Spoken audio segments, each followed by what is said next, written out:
अपने भगवत प्राप्ति में अगर कोई विशेष बाधा है तो भोग और संग्रह की इच्छा, जो हमें वस्तु प्रिय लगता है, ऐसा लगता है उसे हम सदैव अपने अधिक मात्रा में समीप रखें।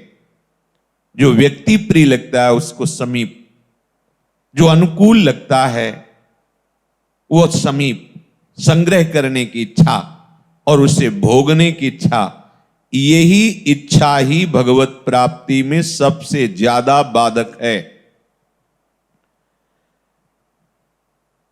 मकड़ी अपने ही मुख से जाल फैलाती है और उसी में विलास करती है, फिर उसी में मर जाती है।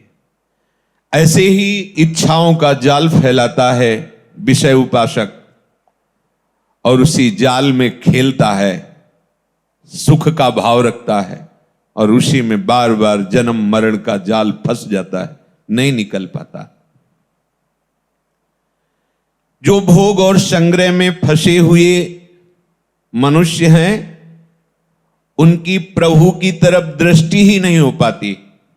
इतना ही नहीं, वो इससे आगे समझ नहीं पाते कि इससे भी बड़ा कोई महान सुख है, ये तो भ्रमात्मक है, एक सच्चिदानंद सुख है। उनको ऐसा भाव ही नहीं आ पाता। इसलिए प्रभु कह रहे हैं, देखे हुए, सुने हुए, पढ़े हुए, भोगे हुए जितने ये भोग हैं, ये सब दुख प्रदान करने वाले हैं, त्रिगुणात्मिका माया का जादू है। इसलिए इनसे हटो और जो इन सुखों को प्राप्ति कराने के उपाय बताए गए हैं वो भी सकाम है, इसलिए उनका भी त्याग करो। त्रैगुण्य विषयावेदा निस्त्रिगुण्य भवार्जुन। यहां परम सुख की महिमा बताने के लिए प्रभु कह रहे, वेदों की अवहेलना नहीं करे, क्योंकि वेद चतुर्वैद्य हैं। सकाम औषधि दे करके, सकाम भाव रूपी औषधि दे करके अंततो गत्वा उन्हें निष्काम में ही उनको लाना आंतरिक भाव है। जैसे कोई व्यभिचार में प्रवृत्त है तो उसे ब्याह की सीमा में कर देना। आप ऐसे बहुत से ऐसे उपायों के द्वारा जीवों की मनोवृत्ति की जो स्वतंत्रता में पापाचरण करने के भाव, उनको शास्त्र शासन में लेकर सीमित करके निष्काम भाव में चलाना है। प्रभु कह रहे निर्द्वंदो। जब तक आप निर्द्वंद नहीं होंगे तब तक आपका सम्मोह भाव नष्ट नहीं होगा। एक सम्मोहन बाण होता है, जैसे सम्मोहन बाण चल जाए तो आप आपे में नहीं रहेंगे, बाण चलाने वाला जैसा संकल्प किया वैसा ही होंगे। ऐसे ही ये द्वंद्व सम्मोहित करते हैं। जैसे कोई प्रशंसा अपनी करे तो सम्मोहित, बहुत अच्छा आदमी, ये अच्छा लगेगा, अनुकूलता लगेगी, और कोई निंदा करे तो प्रतिकूलता, द्वेष, दोनों में सम्मोह हो गया। द्वंद्व से सम्मोह होता है। जो निर्द्वंद हो जाता है वह सुखपूर्वक संसार से तर जाता है। निर्द्वंद होने पे ही मूढ़ता जाती है और मूढ़ता रहित ही परम पद का अधिकारी होता है। निर्द्वंद होने पर साधक कर्म करता हुआ भी कर्म से बंधता नहीं है। हमारी साधना उपासना का फल है निर्द्वंद हो जाना। शत्रु मित्र समझानी मानी मान अपमान सम, दुख सुख लाभ न हानि। निर्द्वंद सुनने में तो अच्छा लगता है। जब निर्द्वंद होने के लिए कमर कसोगे तो जैसे ईंट और मटकी पकाने के लिए भट्ठा लगाया जाता है, उसमें आग लगाई जाती है, ऐसे ही तुम्हारे हृदय को निर्द्वंद करने के लिए आग लगाई जाएगी। हर बात सहनी पड़ेगी। प्रशंसा में हर्ष नहीं, निंदा में शोक नहीं, सम्मान में हर्ष नहीं, अपमान में शोक नहीं, लाभ में हर्ष नहीं, हानि में शोक नहीं। निर्द्वंद। अगर हमारे हृदय में इन द्वंद्वों का प्रभाव रहा तो अभी भगवत प्राप्ति के मार्ग में हम अग्रसर नहीं हुए। निर्द्वंद होने का बहुत सरल उपाय है। जो भी द्वंद्व उपस्थित हो, विश्वास करो वो तुम्हारे आराध्य देव के द्वारा किया गया विधान है। प्रभु के द्वारा, मेरे प्रभु के द्वारा जो विधान किया गया मेरे लिए भव रोग के लिए परम औषधि है। जैसे वैद्य कड़वी दवा दे या मीठी दे, हम इस बात पर नहीं ध्यान देते, हम इस बात पर ध्यान देते हैं कि वैद्य के दिए हुए औषधि से हमारा रोग निश्चित नष्ट हो जाएगा। ऐसे ही सद्वैद्य प्रभु श्री कृष्णचंद्र जी के द्वारा जो अनुकूल प्रतिकूल निंदा अपमान लाभ हानि आदि का विधान किया गया है वो हमारे लिए मीठी और कड़वी औषधि है, और ये दोनों हमारे संसार राग का नाश कर देंगे। बस आप द्वंद्वों पर विजय प्राप्त कर लेंगे। अगर ये बात हृदय में नहीं रखी तो व्यक्ति दिखाई देगा, और व्यक्ति के द्वारा की हुई अनुकूलता प्रतिकूलता वो आपको फांस लेगी। कहीं आपको राग हो जाएगा तो कहीं आपको द्वेष हो जाएगा। अनुकूलता से राग हो जाता है, प्रतिकूलता से द्वेष हो जाता है। प्रभु कह रहे हैं नित्य सत्वस्था, नित्य सत्व में स्थित रहो। नित्य सत्व है हमारे प्रभु, हमारे आराध्य देव प्रिया प्रीतम। हर समय प्रिया प्रीतम में स्थित रहना है। एक क्षण भी प्रिया प्रीतम से अलग हुए कि त्रिगुणात्मिका माया जाल रचने लगेगी। ये बहुत सावधानी की बात है। उपासक है, अपने हृदय में इस बात को बैठा लें। प्रिया प्रीतम का चिंतन छूटा कि त्रिगुणात्मिका माया यही अंतःकरण में बैठकर ऐसे जाल रच देगी कि निकलना मुश्किल हो जाएगा। एक जाल इतना जोर का हो जाता है कि वहीं लड़खड़ा जाते हैं। फिर ये तो पूरा का पूरा जाल फैलाए हुए है। काम क्रोध लोभ मोह मद मत्सर, इनकी लाखों वृत्तियां, काम की लाखों वृत्तियां, क्रोध की लाखों वृत्तियां। ये कितना, जैसे एक वृक्ष का मूल, उसकी बड़ी बड़ी शाखाएं, छोटी छोटी टहनियां, पत्ते, ऐसे ही नित्य सत्वस्थो, हर समय सब में प्रिया प्रीतम को देखना नित्य सत्वस्थो है। चिद अचिद लक्षणम सर्वम राधा कृष्णमयम जगत, भगवत स्वरूप ये संसार है। ज्ञानी पहले इसे मिथ्या देखता है, फिर देखता है सर्वम खलमिदम ब्रह्म, ब्रह्म सत्यम जगन मिथ्या। लेकिन जहां से ज्ञानी सब जगह भगवत भाव रखता है, वहां से भक्त प्रारंभ करता है। भक्त की प्रारंभिक साधना यहीं से होती है, सब में मेरा प्रभु विराजमान है।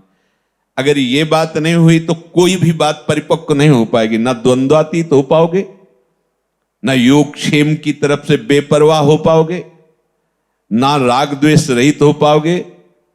तो फिर एक निश्चय की बुद्धि ही नहीं बन पाएगी। तो परमात्मा प्राप्ति किसको होनी है? तुम्हारे निश्चय को ही होनी है।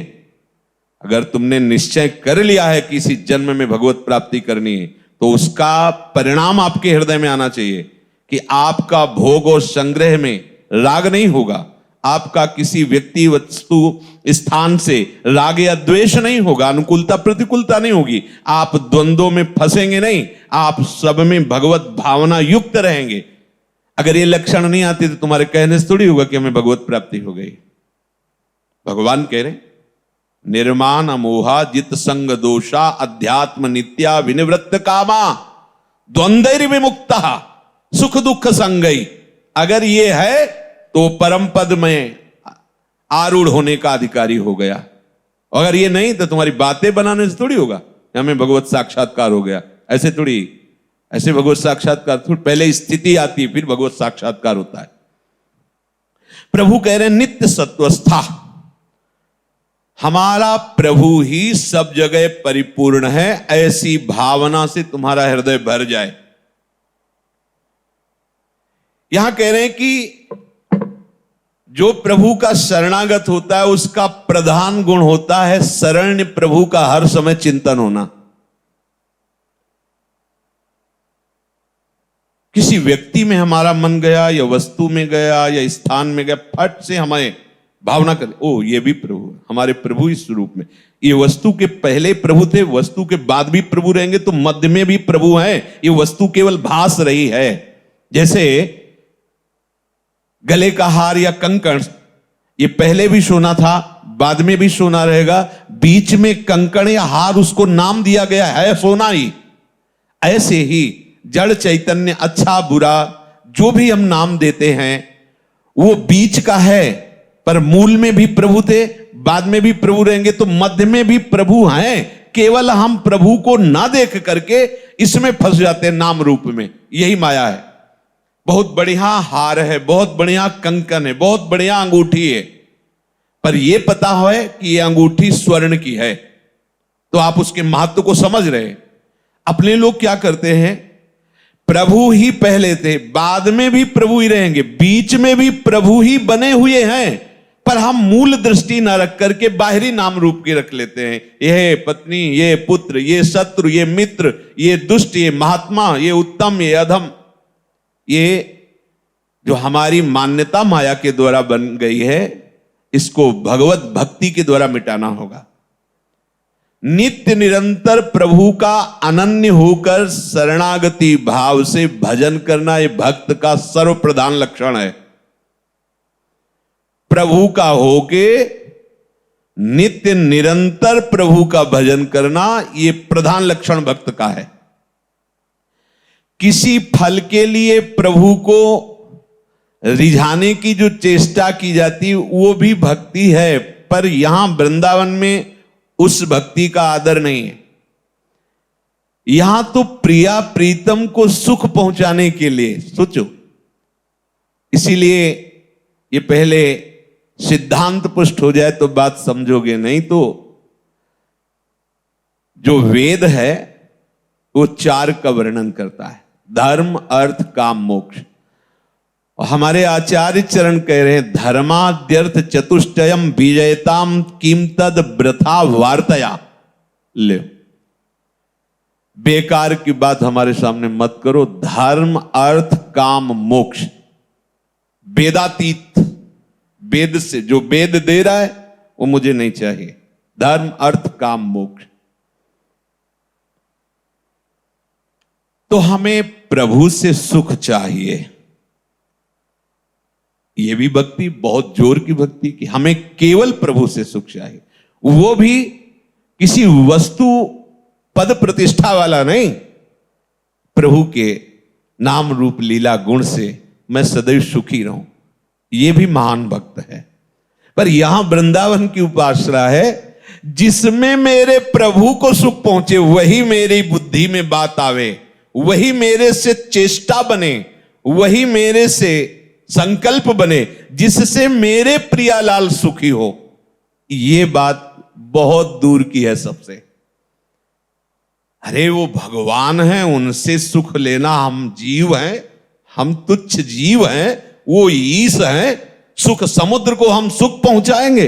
अरे थोड़ा सुख का किनका मिल जाए तो हम निहाल हो जाएंगे। हां, यह भी भक्ति है, लेकिन यहां की भक्ति नहीं। यही तो कहा है कि कोई बिरला ही समझ पाता है, हरिवंश गोसाई भजन की सकृत रीति को जाने।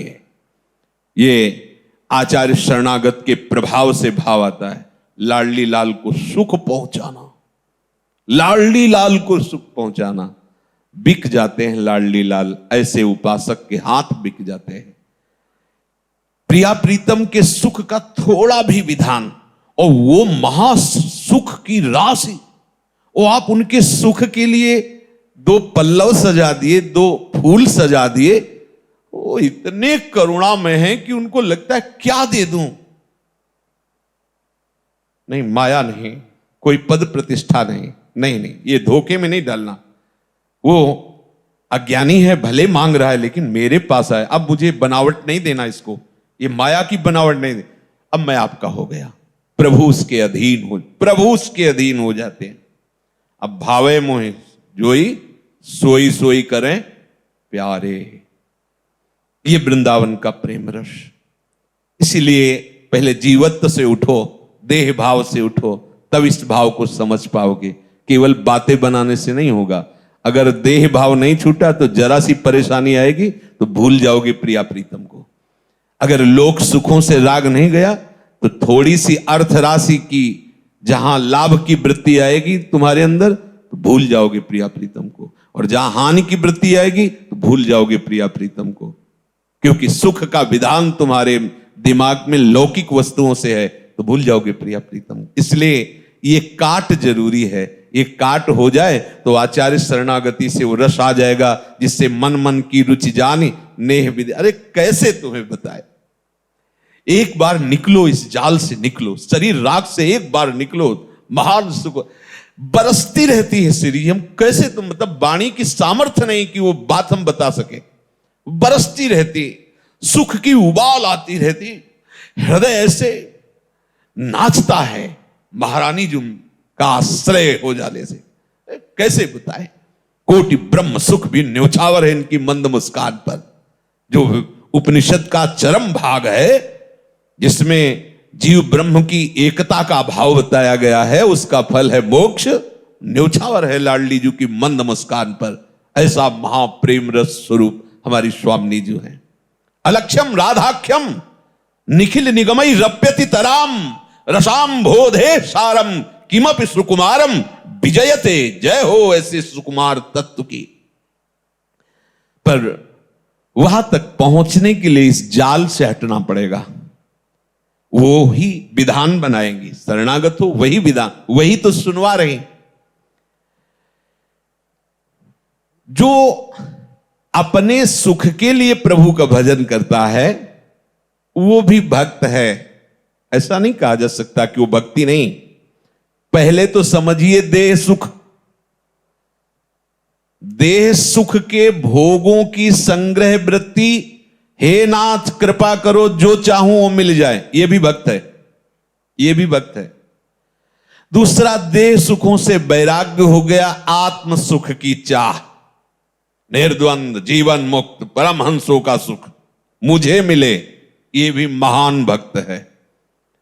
लेकिन मुझे चाहे नारकी दुख मिले, आपको सुख मिले लाडली लाल, मैं क्या करूं ऐसा, मेरे से तो कुछ बन नहीं पा रहा, पर हृदय में ऐसा है कि क्या कर दूं जिससे आप लाडलों को रिझा लूं, आप दोनों को सुख पहुंचा दूं। ये है यहां का जो उपासना का स्वरूप है। ये यहां अगर सीधे इसकी चर्चा हो तो पल्ले ही नहीं पड़ेगी, केवल बातें बनाना आ जाएगा, आप भी ये बातें बोल लेंगे, लेकिन स्थिति ना होने के कारण दशा बहुत नीचे की दिखाई देगी, बहुत निम्न। इसीलिए जैसे कोई बहुत बातें बनाता है तो हमें लगता है कि बातों से प्रीति नहीं होती, खूब नाम जप करो और सिद्धांत से चलो तो बातें बनाने की जरूरत नहीं, तुम में स्थिति आ जाएगी। नहीं, जब परीक्षा का समय आएगा तो स्थिति ना होने पर फिर आप डगमगा जाओगे पक्का। परीक्षा का तात्पर्य होता है माया का आक्रमण। जब उसका आक्रमण होगा, जिस देश से बहुत प्यार करते हो इसी में तुम्हें भयानक रोग दे दिया जाए, अब मुस्कुराओ, लाडली जी के पास जाना है। अगर रो दिया, डिस्टर्ब हो गए, भजन छूट गया, कैंसर, दिल फेल, किडनी खराब, तो होगा ही, नासवान है, मरना है, ठीक है, एक बार मरना है, तिथि पक्की है, तारीख पक्की है, जाना है। ब्याह की तारीख पक्की होने पर कैसा लगता है? जब किसी का ब्याह तय हो जाता है कैसा लगता? वो पुलका पुलका घूमता है किसी नासवान प्रीतम की प्राप्ति के लिए। और हमारा तो गुरुदेव ने अविनाशी प्रीतम से पाणी ग्रहण करा दिया है। अब वो तिथि पक्की हो गई कि अब इस घर से जन्म जन्म के लिए हट करके अपने प्रीतम के पास जा रहे हो। अब क्या शोक? ये कैंसर, ये किडनी फेल होना, ये दिल फेल होना या बड़े बड़े रोग आना, मानो पालकी आई है प्रीतम के पास ले जाने के लिए। हमें खुशी होना चाहिए कि हमें डिप्रेशन में पहुंच जाना चाहिए? डिप्रेशन में पहुंच गए, क्यों? क्योंकि स्थिति नहीं तो बात बनाने से थोड़ी बात बनेगी। बातन प्रीति न हो सकीरी, ये बातों से थोड़ी बात बनेगी, समझो। केवल प्रभु की प्रसन्नता के लिए भजन करना। हम राधा बोलते हैं प्रीतम की मुस्कुराहट देखने के लिए, और श्याम बोलते हैं प्रियाजू की मुस्कुराहट देखने के। इसीलिए युगल मंत्र, युगल नाम जप करते हैं इनकी प्रसन्नता के लिए। ये हमारी उद्धार की साधना नहीं। हम युगल नाम, युगल मंत्र जपते हैं युगल को सुख प्रदान करने। हम गाते हैं, नाचते हैं इनकी सुख के लिए।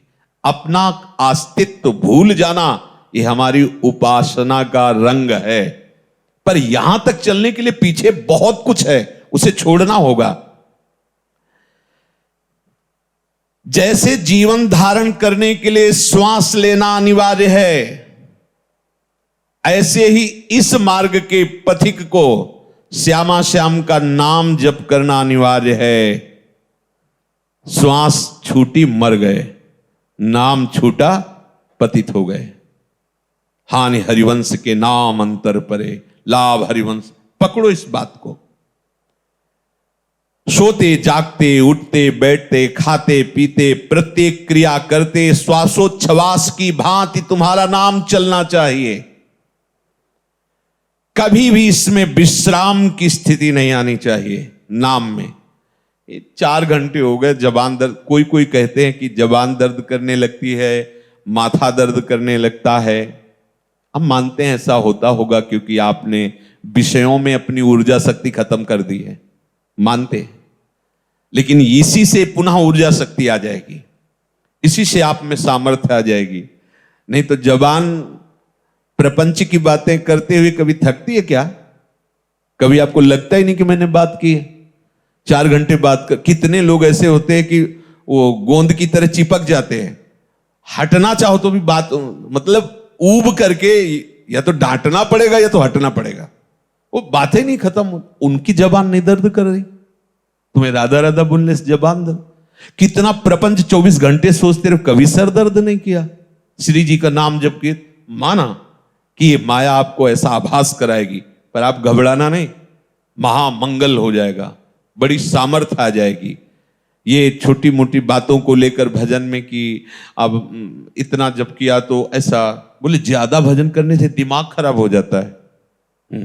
ज्यादा प्रपंच चिंतन करने से दिमाग खराब होता है। आज तक कोई भजन में पागल हुआ है?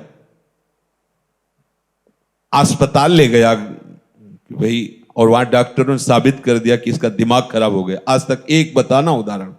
हां, तुम्हारे दिमाग के परे उनका दिमाग पहुंच गया, इसलिए तुम उन्हें को पागल समझते हो और वो तुम्हें पागल समझते हैं। जैसे कोई कूड़ा करकट बटोरते नजर आवे तो आप कहोगे ना पागल है। भगवत विमुखता से जो भी तुम संग्रह करते हो सब कूड़ा करकट है, और वो उसको महत्व दिए हैं तो तुम उसका त्याग कर रहे हो, तो उनको लगता है ये पागल है, इसको छोड़ के जा रहा है। और अपने को लगता है ऐसी महामहिम जो हमें प्रियालाल की प्रेम राशि का मार्ग मिला, उसको छोड़ करके ये पागल, उनकी नजर में वो पागल, उनकी नजर में वो पागल। भजन करने में ऐसी महामहिम ज्ञान शक्ति जागृत होती है जो ब्रह्मा जी को नहीं प्राप्त है। मान लीजिएगा, वो महिमा, वो सामर्थ्य ब्रह्मा जी को भी नहीं प्राप्त है। एक भक्त है जो ठाकुर जी को दुलार करके उनके साथ खेलता है, वही ब्रह्मा जी जब देखते हैं कवल लिए हुए बंसी फेट में कांप जाते हैं जब वैभव देखते हैं। भक्त तो नहीं कांपता ना, उनसे लड़ जाता है। मान लो उनके सखाजन उनसे लड़ जाते है ना, इनका श्रेष्ठ सामर्थ्य, ब्रह्मा से भी श्रेष्ठ सामर्थ्य उनकी है। देखो ना, सब डर रहे हैं। प्रहलाद जी क्या डर रहे हैं क्या प्रभु से? कितनी श्रेष्ठ सामर्थ्य है।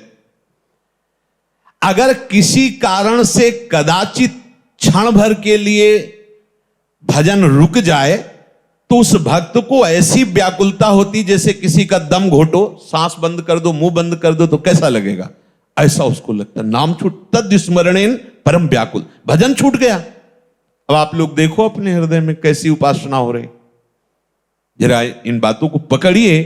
अगर किसी कारण से क्षण भर के लिए भजन रुक जाए तो जैसे क्षण भर के लिए श्वास रुक जाए तो दम घुटने लगती है, व्याकुलता आ जाती, ऐसे तद विस्मरणेन परम व्याकुलते थी। क्या ऐसा होता है? देख लीजिए आप, सावधान। क्षण भर के नाम छोड़ने के लिए अगर त्रिभुवन की संपत्ति दी जाए तो भी वो जो नाम नहीं छोड़ता उसी को महाभागवत कहते हैं, क्योंकि ये सब मायाकृत है। इसको बैठा लो हृदय में। महत्व बुद्धि ऐसी नाम के प्रति होनी चाहिए, सामने वाला व्यक्ति प्रसन्न होगा तो क्या दे देगा। भक्त का चित्त अनन्य होता है। पहली बात, भक्त भगवद आश्रित होकर के निरंतर भजन परायण रहता है और प्रभु के सुख के विषय में सोचता है। चलो उतनी ऊंची स्थिति नहीं तो इतनी बात मान लेते हैं, प्रभु के आश्रित होकर निरंतर भजन परायणता। अब दूसरी बात, भक्त का चित्त अनन्य होता है, केवल केवल प्रियालाल के आश्रित होता है। ऐसे उपासक का नित्य निरंतर स्मरण होता है प्रिया प्रीतम का। जो अनन्य भाव से मेरे को स्वीकार कर लेता है, तो एक क्षण के लिए भी मैं उसके हृदय को छोड़ता नहीं हूं। समझिए, जब प्रभु मुझे पकड़ लेंगे तब कैसा आनंद होगा। अभी तो हम प्रभु के नाम रूप को पकड़ने की चेष्टा करते हैं, तब इतनी हिम्मत आ गई कि संसार के भोगों को ठुकरा कर, संसार के संबंधों की परवाह न करके आगे बढ़ रहे हो। जब आप अनन्य चित्त हो जाओगे, तो यहां कह रहे जो अनन्य हो गया है, तो प्रभु एक क्षण के लिए भी उसके हृदय को नहीं छोड़ते, तो उसके हृदय में अपार आनंद, अखिल आनंद, अनंत आनंद स्फुरित हो जाता है। अब उसे कोई गिरा नहीं सकता।